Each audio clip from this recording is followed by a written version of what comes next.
and served in New Orleans with a church pastor background of his, I said I would think about it. For those of you who don't know what that generally means is no, I'm not going to give you an answer.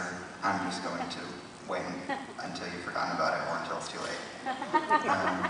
After all, what was the point? Life was great, and who needs God when things are going good? So my heart I declined, but I continued to say that I was thinking about it. There's nothing that my dad could have said that would have made me go, unless he said, "You're going." But there's nothing he could have said that would have made me want to go. It took something a lot bigger than encouraging words and desire the revival mission trip could offer. Things in my life began to change abruptly. I lost things that were important to me and saw myself sinking back into a lifestyle that I thought I had denied a long time ago. Before it got anywhere near as bad as it had been before, I decided to do something about it. So abruptly, and without even actually thinking about it, I went to my dad that I wanted to go on this mission trip. Several days later, I'm getting on a plane to New Orleans, having no real idea what to expect. Naturally, I did what any pessimist would do. I kept my expectations really low. I imagined the church I would be staying in had no AC, and I would be sleeping in a basement that was like a dungeon. They'd be kicking me up, to wake me up at 5 in the morning, and put me to work until I passed out, then do it all over again the next day. So basically, I was expecting boot camp with the word God posted on the brochure somewhere. When I got off the plane and saw the man escorting me, I changed my mind a little bit. He was older, carried a cane, and was dressed like an actual normal person. No tuxedo, but he wasn't wearing a uniform either. And he didn't say "attention" when I approached him. Now my opinion was, okay, instead of sergeants, maybe they're rednecks. That was still not quite accurate. After driving me around New Orleans for over an hour, John, the guy who picked me up, took me to the church. It wasn't a mega church, but it wasn't one of those hole-in-the-wall churches either. After riding around in a car that had no AC, I knew that the church had to have AC, otherwise FEMA would declare it was unable to support life. When I arrived in the church, I met Laura, Steve, and Tim, later on that evening meeting Suzanne and Pastor Eddie, the pastor of the church and a friend of my dad. The primary mission of this church, as stated on their website, is to compassionately provide for the immediate needs of the disadvantaged and impoverished and to train others to do the same. Whether widowed, disabled, elderly, a single parent, or challenged by other extraordinary needs, it is our desire to be a gracious place to land in an all too often uncompassionate world. After getting to know the crew fairly well the first day, I determined something. I loved it there. I loved the people, the location, and I didn't love the heat, but that was okay. Throughout the rest of the week, we proceeded to prepare the church area for a crew from Illinois which would be arriving late on Friday night. The work we did around the church that first week included a scrap run, burning old pieces of wood and other trash, sorting through materials, and storing them in the shed. Then on Friday night, before the crew from Illinois arrived, we went to see Inception, which was a really good movie. The Illinois crew came in after about an hour after we got back from Inception, and took about 2 hours to get to sleep. So at around 1 in the morning, lights were out, and everyone was snoring.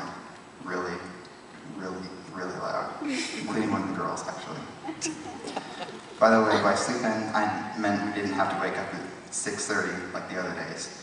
We were allowed to sleep till around 8, which for me isn't really sleeping in, but I'll take what I can get.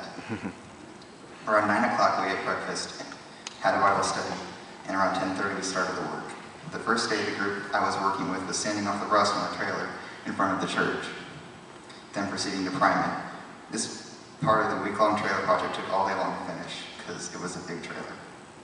A couple other projects we did throughout the week included constructing a cement ramp for a mobility hindered lady that had contracted the West Nile virus and building a fence for the church, as well as many other off-site projects. Of course, while we were getting work done, we had plenty of fun while doing so. I got to meet some of the guys from the Illinois crew really well. These are just a couple of them, but I did have the opportunity to work with each member of the crew individually, and I really liked all of them. Near the end of the week, we went to the 9th Ward, where I helped a group to construct a deck out of scrap wood. The deck was for a community center there run by a guy named Mac, who had lived in the 9th Ward during Katrina and lost everything through it. The community center was entirely volunteer-based, but those who worked there clearly worked hard and put in their best effort. The 9th Ward has not even come close to recovering from Katrina, despite the 5-year time period between the hurricane and now. After the workday in the 9th Ward, we went to the shower and then headed to the church, where everyone was quite exhausted. The day before the 9th Ward, Wednesday of my second week there, we took a tour of New Orleans, narrated by Pastor Eddie. We were shown some of the most beautiful places, as well as some of the most devastated. Halfway through the tour, we went to a seafood restaurant, and at the end of the tour, we had the chance to explore the French Quarter and just hang out for a while in one of the most amazing cities I've ever seen. Of course, by 12 o'clock, everyone was ready to head back, so we returned to the church and got a good night's rest. There's one event that I haven't mentioned yet, and I guess that's because I'm saving the best or worst, depending on how you look at it, for last. The part of my trip there that had the biggest impact on me was paying a visit to a house that hadn't been gutted since Katrina. And seeing the destruction and devastation there was not easy on me. Pictures don't even come close to the gut-wrenching feeling I got while looking at this house. This is just one building that was destroyed by Katrina. There was also a Six Flags amusement park there before Katrina, also destroyed and left untouched. There's still a lot to be done in terms of Katrina relief, and this church is right in there doing everything it can to help out.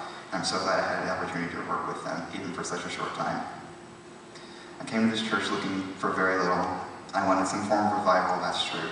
Mostly I just wanted to get away from everyone and everything for a while. No matter where it was that I got away to, it didn't matter to me. But I cannot imagine a better opportunity for God to provide. I grew spiritually, personally, and I actually might have gotten taller. While there, I learned that no matter what storms come into our lives, whether it's watching a friendship die or having our house destroyed by a hurricane, God always has a purpose in it, even if we don't see it at the time. And in knowing that God has a plan for our lives, we should always rejoice in Him, even through the bad times. His hand is in all of our lives. On Friday morning, super early, I might add, the Illinois crew got on the bus and left. That day, the rest of us hurricane-proofed the church in preparation for Hurricane Bonnie. It was pretty grueling work, but necessary. And then we headed out to enjoy my last night there. We went souvenir hunting, and then we went out for ice cream, and we went back to the church. And I had a good chat with some of the crew members before I finally went to bed, wishing we could do everything except maybe eat all over again. But I do not believe that that's the last of those people, that place, or that mission that I will see. In fact, God has put a desire on my heart to continue to work with that mission. My hope and my goal is to raise money and actually move there in June. Before I left, I had entirely different goals. My future was hazy, but I feel like I finally know what it is that not only I want to do, but I want God to do with me.